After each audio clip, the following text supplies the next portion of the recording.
As you know, the theme of the summit is accelerating growth. How do we achieve it? Let's ask some of the best minds in the region to answer that question and provide us with best practices. May I welcome Nick, Annie Laurel, Miriam on the stage, please. And may I request the moderator, Reg Athwal, to come on the stage as well. Reg Athwal will be leading this moderation, and he deals with succession planning, especially for businesses which are run by families. So if you could give a round of applause for all of them, would really appreciate it. How's everyone doing? Good? So hopefully in the room today, we've got different types of SMEs. You've got some of you in the room who are starting up. Yeah, maybe it's your first few months or first year in the business. You've got others here who've moved past that 5-year point where most SMEs fail, and you're thinking about the next stage of growth. And some of you maybe reached maturity stage, and you're thinking, what's next? So I'm hoping with our panelists, we're joined by Nick here, and also Anne-Laure and Miriam, all of them having vast experience in different fields, and I'm hoping this is going to be a really interactive session. We're going to make sure we've got about 10 minutes at the end to get some Q&A going with the audience. Is that okay? So if you've got something you'd like to ask, we'll get a microphone to you, we'll keep it brief, and we could do a rapid-firing Q&A with the panelists. So very quickly, first of all, Nick started his first business when he was 15. And he's only 17 now, as you can see. No, he is 29. I did have to ask him about that. But he has built various businesses across Europe and also here in the region. He now runs his own advisory and consulting business working with startups. So welcome, Nick. Anne-Laure is with us. She's a principal at Bain & Company. She's been consulting many entrepreneurs and CEOs for the last 10 years, especially around strategy and growth, so welcome. And also we're joined by Miriam, who is the head of the entrepreneurship and innovation segment of Abu Dhabi Global Markets. She's been with them for a short period, but she has an extensive entrepreneurial background, building her own companies. So we've got 3 different experts focusing on startups, someone more from an advisory consulting area working with entrepreneurs, and then from an institutional perspective. So one of the questions I'd like to kick off with straight away is, what are the top 1 or 2, 3 practices, based on the subject matter behind us, to accelerate growth? And maybe we'll start off with Miriam, is that okay? Yeah, sure. Thank you. I think when you look at sort of startups and SMEs in general, in terms of growth, there are 3 key pillars that entrepreneurs would look for. One is access to market, 2, regulation, and 3, funding or access to financial services. So for us at ADGM, Martin did a very good job in terms of giving a good overview of what's happening in Abu Dhabi in terms of building the ecosystem. As regulators and as an international financial center that's focused on developing the economy within Abu Dhabi and the UAE in general, we focus on making sure that there is a good improving ease of doing business as a regulator. So that means offering tools and initiatives and solutions that are low cost. We reduce the requirements for entrepreneurs and tech startups specifically that want to set up. And we look at ways of making it easier for them to access market through our partnerships and connectedness that we have both locally with other government entities as well as the private sector. Because that seems like a big stumbling block for a lot of entrepreneurs, yes? Absolutely. It's starting. You know, in this part of the world, it's different to other countries, maybe in Europe, where you're up and running for, what, 99 euros. So has the cost come down then?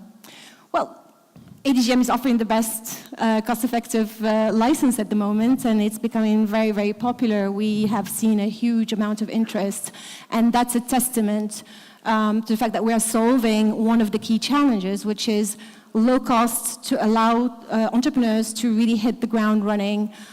So reducing the requirements, for example, we're not requiring for entrepreneurs to have a physical office space. So it's a $700 compared to any other probably offer in the country or in the region is quite appealing.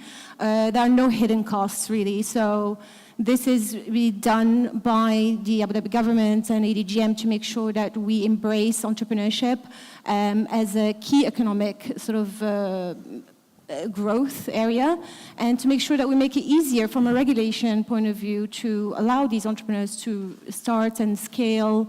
Excellent. And also do business both So locally and internationally. so at base level, you're saying for $700, you could be up and running with your business? Absolutely, and it's all digital. That's another added value as well. So we don't need to see anyone. Literally, they can process everything online. Very good. So outside of then startup and getting up and running, maybe we can get some thoughts down on, beyond that. Once you're up and running, what are some of the other things we need to look for? What are good practices, Anne-Laure, when it comes to accelerating growth? Is the microphone on there? Yeah, can we? Yep. We'll start with Nick then while we're Are you on? Yeah, Okay. we'll start with Nick. If we can sort out Anne's microphone, that'd be great. Right. Go ahead, Nick. First and foremost, for having me. It's an honor and a pleasure to be here. Maybe a practical point when you start. I really believe in having this threefold approach as a company where you obviously you need to start with this short-term. You build that cash flow. You want to generate that revenue, obviously. So aggressive reach outs, like really traditional sales, go out. Even when you're a technology company, do things that don't scale, that generate very short-term cash, just to get the ball rolling, to get feedback of customers. Just like aggressive reach out on a very short term. So could you expand on that? Aggressive reach out. Yeah. We're not all as young as you with these buzzwords, okay? Yeah. So what does that mean, aggressive reach out? Could you spell that out? Give me some examples for our attendees. Absolutely, here. absolutely. When I look at a lot of companies today and entrepreneurs and so on, and even big businesses, companies, there's still so much to catch when it comes to digital marketing and social media even. I see so much entrepreneurs starting businesses that still are ignoring LinkedIn, and it's such a shame. You have everyone within reach. It's just one message away. It's like one click, you connect with your relevant people. People have all their profiles there, so they show if you're looking for engineers, if you're looking for the head of strategy, head of innovation, head of HR, whatever, they're there. The profiles are there, so you can easily search for them, find them, even within the free options of LinkedIn. And for me, I think it's just marvelous, especially when you're in B2B. And when you're in B2C, there's so much to win when it comes to Instagram, YouTube. So let's say some of us are not tech savvy and we're not into social media, LinkedIn, and how you use it properly. Is it something we have to learn? Absolutely. Is it something we have to outsource? Do we have to hire someone? Absolutely. Yeah. Well, I think, yeah, if you understand it, that's better. You have to learn what it's all about. You have to know the basic principles. But when you're in business, if you're an entrepreneur, you know how it goes. It's about value. And that's where a lot of companies fail today as well. When you look at social media, it's always about us. That doesn't work. That has never worked before. That's why traditional advertising is not really that successful. If you look at metrics, let's say, in terms of conversion. But if you're going to tell an appealing story, why it's important for your potential customer to buy into the story first and then buy into the product, that's where it happens. So having that mindset is very important as an entrepreneur, and understanding the little bits of social media, and then find someone who is really passionate about it and ambitious. Well, thanks for that. We'll come back to you in a second again, and maybe we'll go around once more and understand some other practices. Maybe to yourself? I think is it better now? Oh, it's your second turn with no microphone. Yeah. Is it on? Is it switched on? Yeah. Mr. AV? Is it working now? Yeah, there we go. Okay, Okay. great. We'll get there. This was so Bain works a lot with Endeavor, which I'm sure you know is one of the global networks that helps businesses scale up. So I've gotten a chance to see how they pick their businesses, how they help them grow. One case study I want to mention is Kitopi. Kitopi is a company that started about 1.5 years ago in Dubai, and their main job is basically building multi-purpose kitchens. And what this means is, when you have a restaurant, you know that it's always difficult when you have to manage deliveries and everyone comes at the same time and you have to cook everything within the same, peak hours. So it's a big challenge for restaurants in the UAE to grow because of that. And what they propose is basically a shared kitchen concept where, you can do your own cooking for the in-house, but for deliveries, they bring in a shared kitchen where they have the cooks, they train them on your dishes, and these guys do delivery with the Deliveroo's and the Uber Eats of the world. These guys started a year and a half ago. By December 2018, 12 months later, they closed a round of $15 million in funding. So they grew very fast and experienced that accelerated growth models. The three things they did that made them different. The first one is the model was very differentiated. They really tackled the gap in the market, and there was strong demand for that gap, to the extent that they're now growing in London. They're just starting their London operations. The second one is, on their own and through the Endeavor network, they had a strong access to network. And networking, I think you mentioned this, is so critical, not only to get your product out there, but to get access to the funding, to get access to the talent that you need. It's really important to benefit from that entrepreneurial network. The last point I'll mention is, don't underestimate financial planning and business skills. We work a lot with banks, and what they tell us is the main reason they don't accept to give loans to SMEs is they don't see a financial plan. There's not even a financial plan. So that's could we hook on the presented. first one? Because I like this. This is a good case study. The first one was there was a gap. Yeah. So sometimes entrepreneurs have an idea. They think it's the best idea in the world, and they think everyone's going to buy it. But then they realize in their first few years in business that someone isn't buying it. So could you give us some insights on when we're looking at that gap? What should we be looking out for? What are the questions we should be asking? Is any research to be done? Anyone could come into that, but maybe starting with Annigan on that. Sure, and I'll start, and I think I'll hand it over to the other experts as well. But I think one big thing we always say to entrepreneurs is, you're responding to a need. So the great idea that you have needs to come from something that doesn't exist in the market or doesn't exist enough. And the only other piece I'll say before I hand it over is, don't underestimate competition, especially because it's extremely fast evolving in the region. There's a new company that opens, every minute. So make sure you look at what the competition offers, and you don't underestimate the differentiation you need to have versus their model. Mm-hmm. Yeah, I would like to add to that also entrepreneurs need to also keep in mind that when they are coming up with an idea, they need to think about what is the problem they're solving. And even if there's a problem, you need to make sure that there is a segment that cares enough to actually use your solution or product. Because even if you find a problem, if no one cares and they are not really in pain to use your product, then you're not going to really sort of scale or grow. So I think product market fit is very important. And this is something that sometimes entrepreneurs don't look at.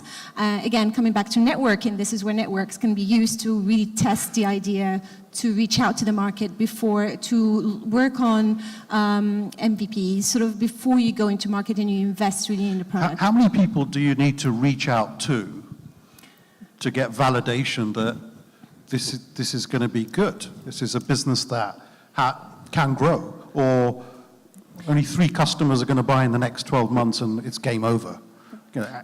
Yeah, it depends on your market. It depends if it's a B2C or a B2B product. So again, if you're talking about B2C, I think the bigger the group, the better. Also, it depends on the segments you're looking at, whether your product is actually serving one or more segments.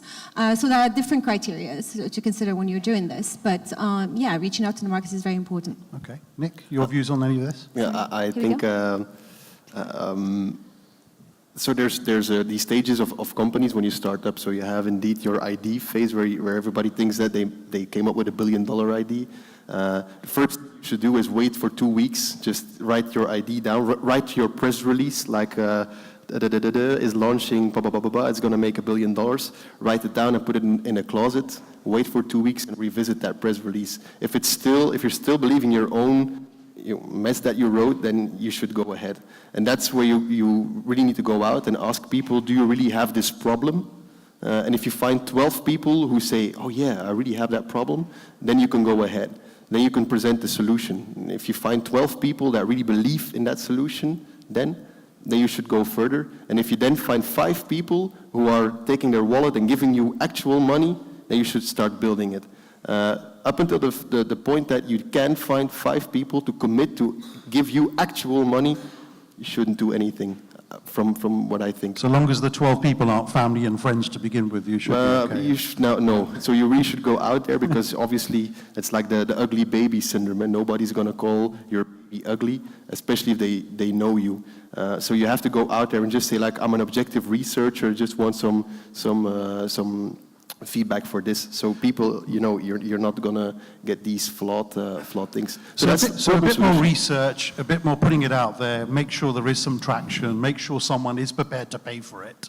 And maybe that could be the early stages. And you had a comment? Yeah. Just to end on the research point, we know data is the nightmare for us in the region, but there is quite a bit of research on, what customers want, what they need. There's a research just published a couple of weeks ago that talks about the importance of purpose in the business and how, 75% of customers would buy something more expensive because it comes from a company that has a purpose and a mission and a social impact element. So I think as you're thinking of building differentiation, look at those different studies that are out there to see how you can build on some of these needs. Okay, great. Yeah, Miriam. I would like to add, for example, ADGM has actually tried to solve, sort of the issue of aviation market by using sandbox frameworks. So what that means is that we created an environment within fintech, for example, where companies can go through the sandbox for a period of time, where we partnered with Plug and Play, our strategic partner, to actually help those companies go through the process of really testing their products using real customers, but also removing the regulatory requirements that they will have to go through if they were if they were going through a normal process. So is this like incubation? Is it an incubation? In a way, for a certain period of time, removing all the regulatory requirements or adapting those to really welcome innovation and allow entrepreneurs that are otherwise going to be regulated to freely sort of test their markets within certain perimeters. And we are now adapting that model to other sectors, which we'll be announcing soon. So we're looking at edtech, health tech, all of that, because the fintech has worked very, very well for us. So, and we're in the third year running right now. This is good. So the second point you raised outside of the gap, and identifying that gap, or there's a problem where we're coming up with a solution to solve that problem, was access to networks. Could you give us some more insights into, apart from social media, what other networks in this region should we be accessing and being in or part of to accelerate our business? I believe in partnerships. I think that a lot of organizations, whether they're small or big, should reach out to each other and help each other. For instance, we work a lot with Chalhoub Group, luxury retailer here in the region, and there's always this thing like you have the competitors in luxury retail, but those are not the competitor of tomorrow. Amazon is the competitor of tomorrow. Facebook, Apple, Google, those are the competitors of tomorrow from outside the region. I think that the local companies, whether again small or big, should work together and look at this bigger beast that is out there, coming from US or China, and work together to fight that. So I really believe in these partnerships between companies and tapping into each other's networks on the one hand, and then if you're a smaller company, reach out to bigger companies and just be honest and ask for help, because honestly, without having strong partnerships like with Chalhoub Group or with people like Free Zones and so on, we also wouldn't be able to survive as a small company starting out here in the Middle East, coming from Europe. So very important. So partnerships, maybe leveraging somebody else's customer base, but in turn they're also benefiting as well with something that you're offering, and come together in some way. Absolutely. I think I'd add to that, the venture capitalist network is really active and quite strong in the region. So I think, they have a lot of events or open investor days where you can go and see who the investors are, what they're looking for, which is great to build those skills. And around that as well, building on the point of the ecosystem or the environment, so many incubators and accelerators. I mean, everything from, ADGM to Flat 6 Labs to by Future Accelerators. There's a lot out there that's there to, if you just want to talk, share your idea, Shira in Sharjah. So every emirate in the UAE. How do you find out about all these things? Because you just mentioned names I've never heard of, and I've been here for 15 years. So is there a main website where you got a list of all these things? Where do we go? There really isn't, to be honest, a centralized database. WAMDA is a good place to start because they gather a number of different, networks on their platforms, but you kind of have to search. But they come up quite easily. I mean, on your Google, it should be the first or second page, and you'll find these names on there. The last thing I want to mention, building on access to market, is don't be afraid also to go speak to procurement departments in existing companies that are bigger, because a lot of these companies want to develop the local supplier database. It's so expensive for them to bring in things from the outside. So we know, for example, of 2 SMEs that the employees used to work for Procter & Gamble and Pepsi. They started their own SMEs, then went to the procurement guys and said, we want to, build the plastic for your bars or whatever it is, and these guys have helped them to develop what they need, and they're now working with them. So I think sometimes the access to market is a bit proactive also to create those opportunities, and they have an interest, these big companies have an interest in producing locally over importing. So could you also briefly talk about Endeavour, because I believe you're part of. Sure. If you could just explain to the audience what that is, if Sure. they haven't come across. Endeavour is a global network that basically helps businesses scale. These are typically seed businesses, I would say, that have there's no minimum revenue, but that have strong potential for growth. The smallest players we've seen enter the Endeavour network are typically maybe at $2 to $5 million a year in revenue, although there are a couple of examples that are smaller, and they just had Karim and a couple of big players join in the last year. I think they have Fetcher as well. Fetcher. Yes, absolutely. Fetcher is a part of it. SME World. They have about 45 entrepreneurs in the UAE alone, and they're present across the region, KSA, Egypt, Jordan. So they're quite strong. I think their biggest value add is they connect you to the right people, to the right networks, and they create kind of a support network with other entrepreneurs that are in similar situations. So let's say, Karim is doing this great model here. There's the same model happening in Brazil. The guy is also part of the Endeavour network. They can share learnings on how they've grown, and there isn't that competitive element due to the difference in geography, for example. So the access to network and funding is one of the biggest, I think, value add, and they also create an advisory board for your company. And I think that's also something maybe to think about. Your advisory board could be your family. It doesn't need to be a formal advisory board, but think of who you can bring from different parts of the world that could contribute to your business, even if it's just to help you review the press release that you're drafting and make sure that it makes sense. Fantastic. Access to networks? I think from a government point of view, the government in this country has done, and in the region, have done a fantastic job over the past 5 years at least, in terms of really supporting sort of the ecosystem and helping entrepreneurs.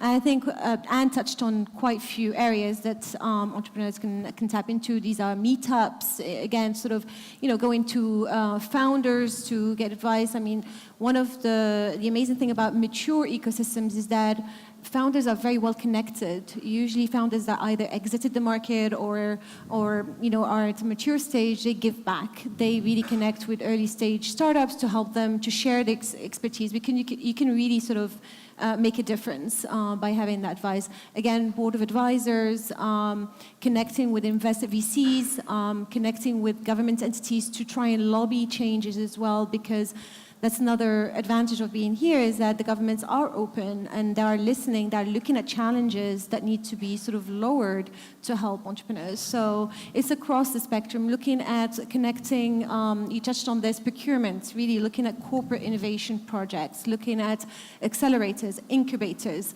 how can startups access. So there is a role for entrepreneurs to play. I think they also have a duty to build that. They are the warriors, really sort of going and building Excellent. these companies. Maybe picking up on one thing she mentioned about founders. Yeah. In our business, we work predominantly with chairmen of family businesses, and it's amazing how many of them would like to give back, but most people are scared to approach them, thinking that they're really busy, they won't have any time for me, I'll get rejected. But you'll be surprised. And I remember doing this 25 years ago where I wanted a mentor, and I just said to the person, look, can I buy you lunch? And if I can buy you lunch, would you just give me half an hour to give me some insights that can help my business? Well, that turned into a 3-year relationship. And eventually the mentor said, come and join me for lunch. I'm going to introduce you to my mentor. Absolutely. And the network grew. So, I urge everyone, find a mentor. Go and speak to some people high level. They're not that scary. In fact, it's quite lonely at the top sometimes. So having a young or a next generation entrepreneur coming along and happy to buy them a sandwich and buy them a coffee, they like it. And Raj, I'd like to add that these people want to sort of give back because they're also learning from you. I mean, if you look at somebody who's really senior, who's been working in traditional industry or sector, they don't necessarily understand the tech business or sort of the new sort of innovative areas. So for them, it's a really good way to connect and understand the changes impacting their own sector and how to sustain their business in the long term. So it's it's a two-way traffic in a way. Brilliant. This comes back to the problem that you're solving, that you come up with a solution also for a potential mentor. I just want to add to the Sorry, network. one sec. We may need another microphone because we're not getting It's a clarity bit of a- here. no. Otherwise, we've got a gap in the marketplace, All and I right. may start an AV company tomorrow morning. Problem solution, if somebody is doing AV, this is solving a problem. So I just want to add to that, it's about solving a problem, whether it's a mentor or for your customer, and I don't want to underplay the value of networks and partnerships, investing a lot of time in that, but a lot of entrepreneurs or starting businesses are hiding behind the fact that there is no problem solution fit. So they hide behind, let's start these partnerships and network and so on and so forth, while you can spend your time talking to your actual customer. Like, why would you go 1, 2, 3, 4, 5 if you can just reach out and say like, hey, I know you have this problem, or I think you could have this problem, let's sit together. And if it's true, you really believe in your solution, and this person, I think everyone in the room has something, whether it's, I want a personal trainer, I want advice on food, I want a new logistics company, we need a new AV company, whatever. So everybody has this little thing that they're thinking about. So if that person reaches out to you, why wouldn't you listen? You don't need to pay to listen to this provider. So I think, don't be scared. We're going to move on because I've still got 4 other questions. Go on, Ab, quickly, and then I'm going to move on. Yeah. Sorry, a really quick addition is think global. There's a lot of these networks that have, challenges or hackathons that are available for anyone to do. MIT Solve has like 7 challenges right now that are open, and there have been winners from the UAE before. HALT Business Entrepreneurship Challenge. So don't limit yourself also just to thinking of what's here. I think a lot of global things you can benefit from as No, well. they're keeping it simple. What's a hackathon? What's a hackathon? Oh, sorry. A hackathon is when they put a challenge online and they crowdsource basically solutions. So anyone can participate and propose a solution. And, Fantastic. Yeah. So let's move on to another subject. For those in the room who are in their first few years of running a business, before we talk about accelerated growth and now success, let's also talk about failure, because we can learn from failure. Over 50% of SMEs fail in their first 5 years, if not more. So could you give us some insights into, before you accelerate, okay, if I give this analogy, in UAE, we're used to all the construction. We've seen magnificent things being built in the last 15 years. But we all know that the bedrock is the most important part. Yeah, the design, what we're going to do with this piece of land, what are we actually building, what's the vision, and get the bedrock right before we start building floor by floor. And before you know it, you'll see a 50-story building. What is that foundation work that has to be done? It's a must. Otherwise, you can kiss goodbye to accelerated growth. Some people want accelerated growth, but their foundation is not solid. So could you give us insights into what are some of those things at foundation level that must be in place? Yeah, okay. So I've had the opportunity or the luck to fail some businesses before, so I learned. Was that before the age of 17, or? That was at the age of last year, 16. Yeah. When I was before I was around the age of 18, 19, I got myself into the entertainment sector. I had my own nightclub in my hometown. It was a crazy story, and everything went well. So there's a problem solution fit. So that's people like to go out. So that's the PS fit is there. There's a business model out of it as well. So you have product market fit. People come in, they pay entrance, they pay for drinks, they have a good night, they go out. So what was the lessons?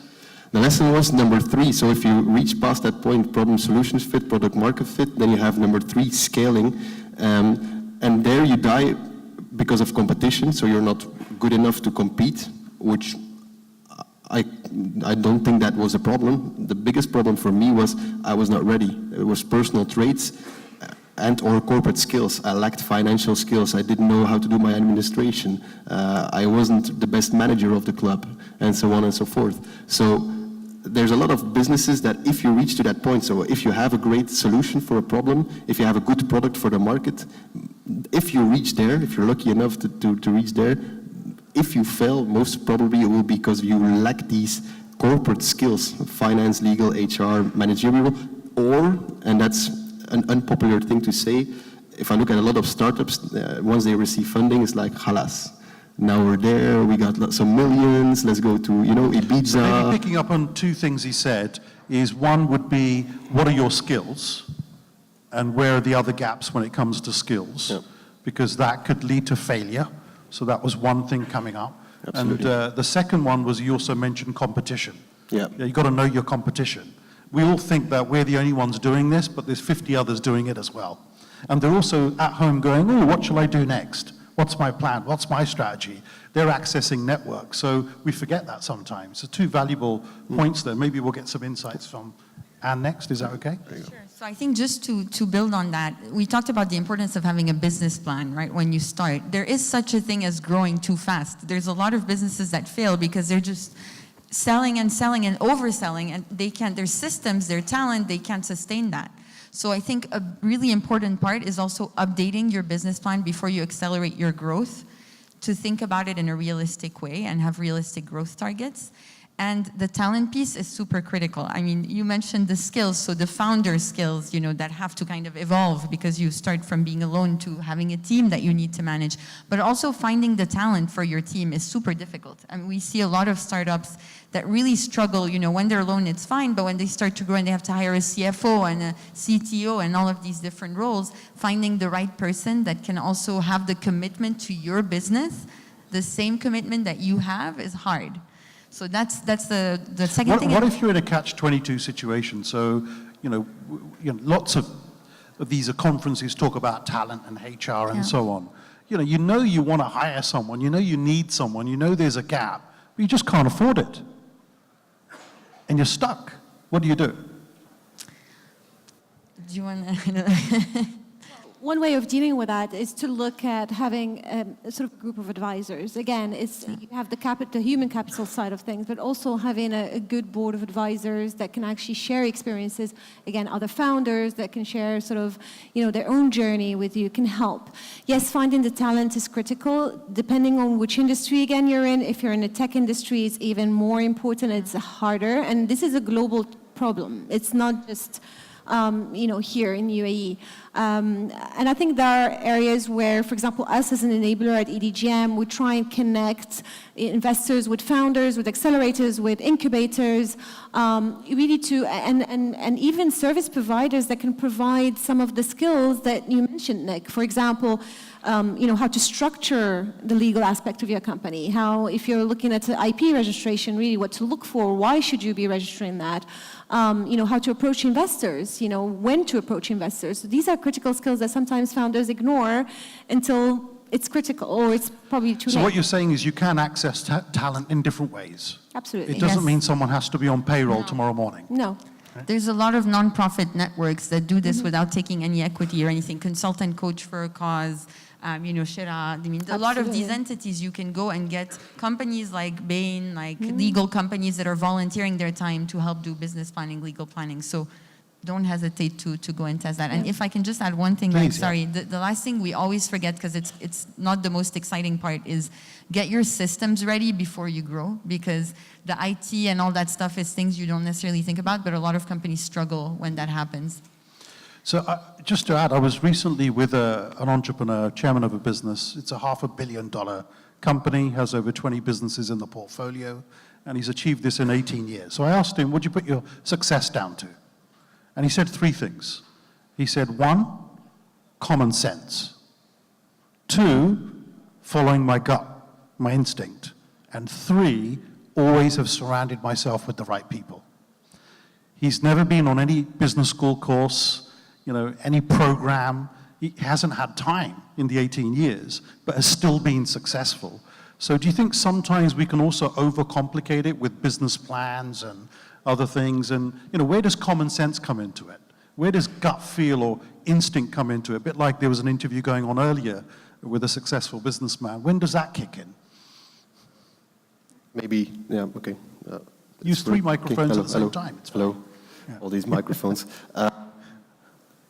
So, yep, I think if it's fishy, it's fishy. You know, if you have the feeling that something is not right, I wouldn't buy into it at all. So common sense is very, very important. I think that's also one of the things you should, coming back to what should you do before you accelerate growth, or when is going wrong when you accelerate. Common sense, just product market fit. So if you can show retention, so if out of 10 people, 4 won't stick around for a significant amount of time, yeah, probably there's something wrong with your product, and you should work on that before you try to or think about scaling first. And next to that is the business model. If you feel like maybe I'm not making enough money yet, so if you can't afford a number 2 in your company, you shouldn't wonder about scaling at all. There's something wrong with the product or with the business model. Pivot until you find like, okay, I unlock this type of business model right now, and then I would say take the hit. Slash your own salary into 2, and then spend that on somebody else. Got it. If you believe in it. That's what I would do. So we've got a couple of minutes, and I'm going to open it up to the floor. Ultimately, to accelerate our business, it is going to come down to more customers buying from us and getting paid. Yes? Yeah. Once we get paid, then a sale is a sale. Would you agree? Otherwise, it's not a sale. And that cash flow has to come into the business. So just a few minutes on this. What can we do to accelerate more customer acquisition, more lead generation? How many of you would love to double your sales? Can I have a show of hands? Have a look around.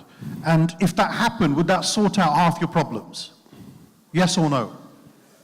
So this is key for most entrepreneurs. What insights can you give us here? What can we do to generate more sales leads, more customers, more conversion, and we're all going to be very happy in this room? Again, I think different stakeholders will have different roles in this aspect. Again, I speak as a regulator in a semi-government entity. Yes, we do have a role, and this is where we enable connection and sort of access to market through different tools. For entrepreneurs themselves, I think, going out, connecting, again, speaking to potential customers, just networking, getting to understand the customers, getting to understand the pain points as well. Sometimes we sit and we just do campaigns or run digital campaigns or social media, but I think that's not enough. There is still a personal touch that needs to happen, sort of going out, connecting with other founders. I'd like to add, we touched on sort of, how to access different networks, but sometimes I hear people sort of wanting to charge for mentoring or sponsoring or giving back. And I think that's not the right way to do this, by the way, for trying to build an organic ecosystem. So just connecting with people that can support you, understanding their pains, their needs, I think can really accelerate that. Okay, great. Any other comments on this? I think, I want to spend maybe a minute again just highlighting the procurement point that I made, because I think that's the biggest creation of opportunity. If you're able to find big companies that have a need for what you're selling, and they, you're very proactive, you go to them and say, this is what I can offer, and you work with them to develop your company, that can make a huge difference.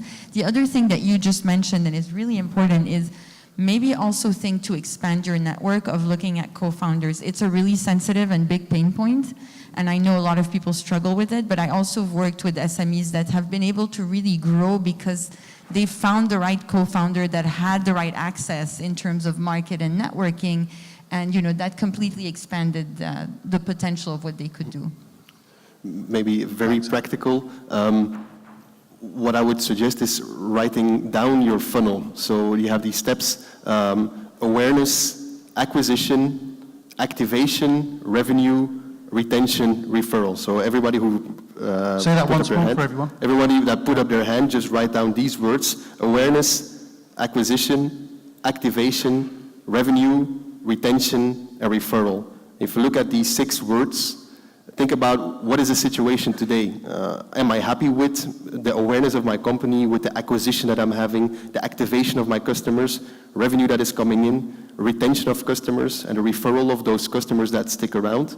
If you're happy at 5 stages, but there's lacking 1, that's the area you should focus on. And that's where you should start experiment and look at the activities that you're doing today. So if you're not happy with customer acquisition, write down what you're doing today. Most probably, if you're not happy, you're doing too little of that or not in the right way. So what you want to do is the next 90 days is focus on that. Customer acquisition, customer acquisition, customer acquisition. Try LinkedIn, social media, whether it's Snapchat, Instagram, all these networks. If it's going out here to the events, not only to listen to the keynotes, but also to speak to people, just reach out to them. Leave your business cards everywhere. Invest in a Zeppelin, like a hot air balloon with your logo on it, whatever. Experiment in a stage that you think that you're unsatisfied. If you're unsatisfied with 3 areas, you need to find the biggest hole in the bucket and focus on that. That's great. So I have a question for the room, is how many of you have a secretary or a receptionist in your business? Show of hands. A secretary or a receptionist in your business? Show of hands. And if you do, has that person been trained in sales? So a tip I'd like to add from the panelists is when times are good, like it was mentioned this morning from His Excellency, you can sit in your office, business comes.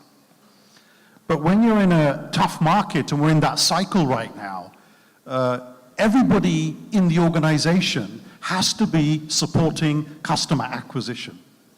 Everyone needs to be trained up, and everybody is supporting that process. I remember going to Africa recently and stayed in this hotel, but how I heard about the hotel was because the front desk had pitched me through LinkedIn. So when I went to this hotel, I said, oh, by the way, but your front desk, isn't your job to do admin? And they were like, no, when I'm free for 2 hours a day, my boss told me I have to go on LinkedIn and find new people to tell them about the hotel. I thought, wow. You're pointing out on creativity, right? Creativity and outreach. Some companies go and drop things under your house, you know, do a campaign that goes viral. So I think don't underestimate also the power of creativity and outreach. The last thing I just want to say, which is important, is it's great to think about new customers. The best way to get new customers is word of mouth. So treat your current customers great, and that will also come out of that. Fantastic. So let's open it up to the floor. We've got about 4 minutes. Do we have an extra microphone available? Or we can borrow one of the ones on stage. And we'll go to the gentleman on the front row and then behind, and then we'll go to that side over there. So there's 3 people so far with their hands up. And if we could keep them very brief, is that okay? No stories, just fact, straight away with the question, and we'll give you small responses and move on. Thank you. Hello, my name is Najib, and I came from Italy, and I'm working with a family company, and I've got very interesting discussions here. So I wanted to ask from Nick, so what if the family company, when you're reaching a limit that you're thinking that no, now I need partners in terms of funding, in terms of capital, so that I would be able to enhance my capacity to respond more traffic.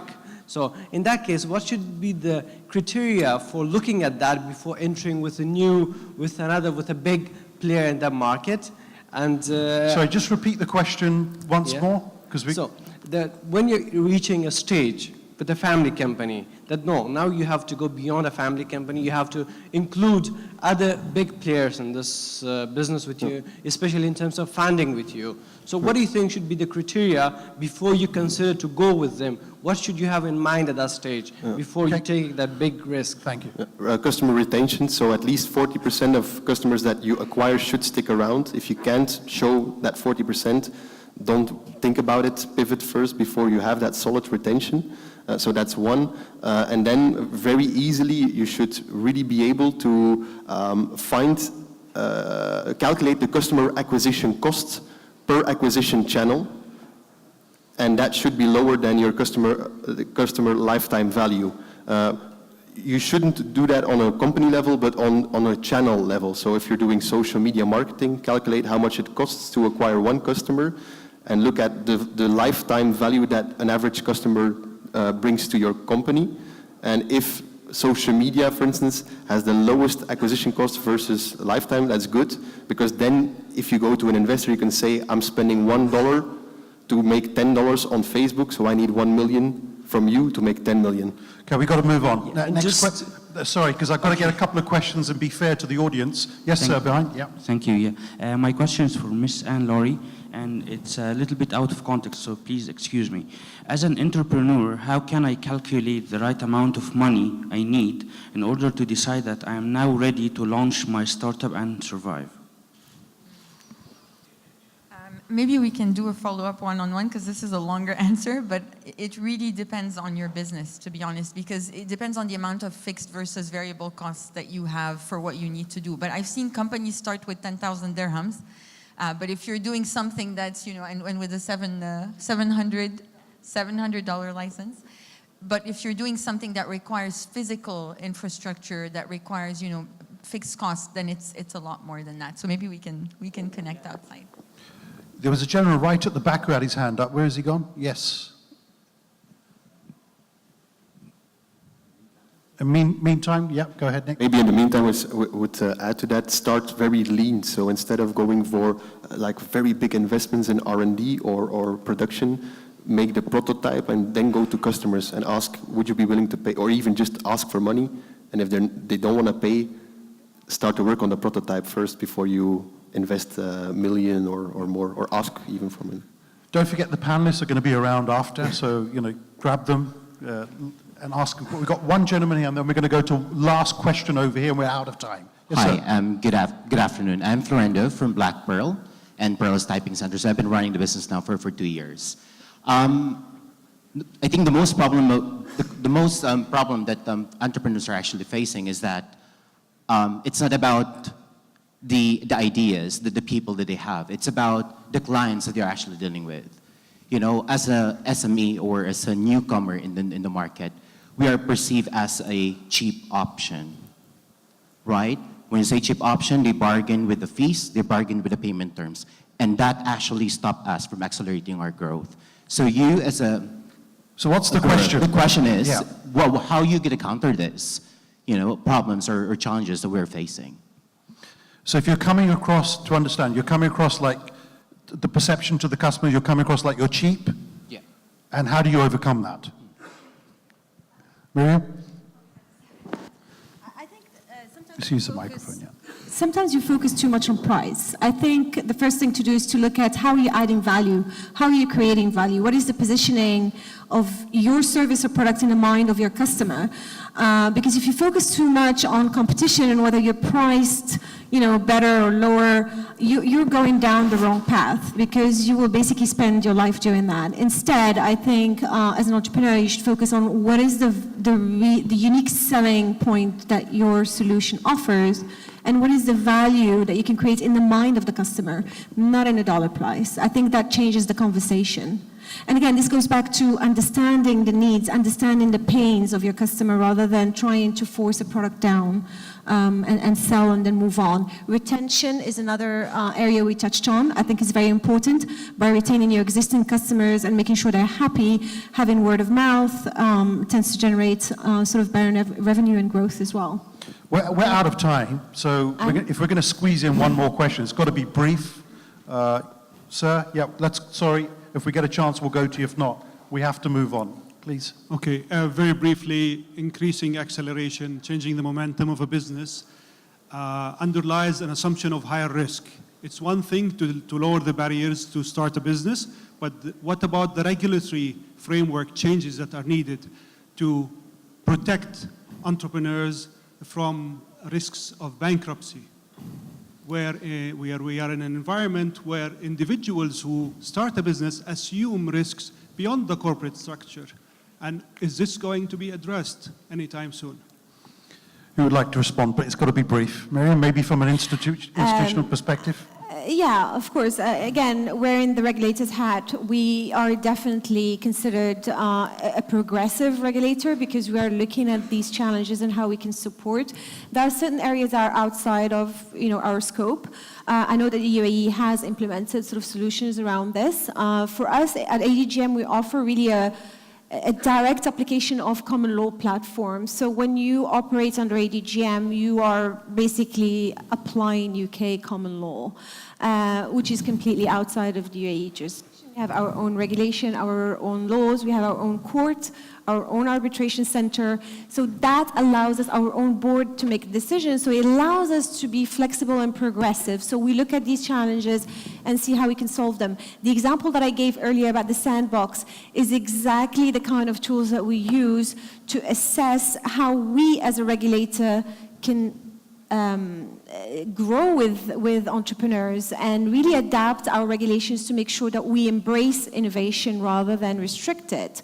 And there, obviously, we also look at how we can partner with corporates to understand their challenges, how we can partner with them.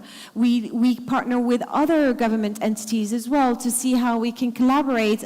We have an example where we're collaborating with Department of Health specifically in looking at how we can work together as regulators to improve things. So again, maybe you could connect with Miriam at the stand as well and get some more answers to that question. Did you get value from the panel discussion? Okay, so in summary, what's the one thing that you're left with from this discussion? What's the one thing you're left with, and more importantly, what decision are you going to make? Because if you're here today and you don't make a decision to do something, this is a waste of time. What action are you going to take? And on that note, can we thank our panelists for their contribution? Thank you very much. And we should be off the stage and back to our MC. Thank you very much.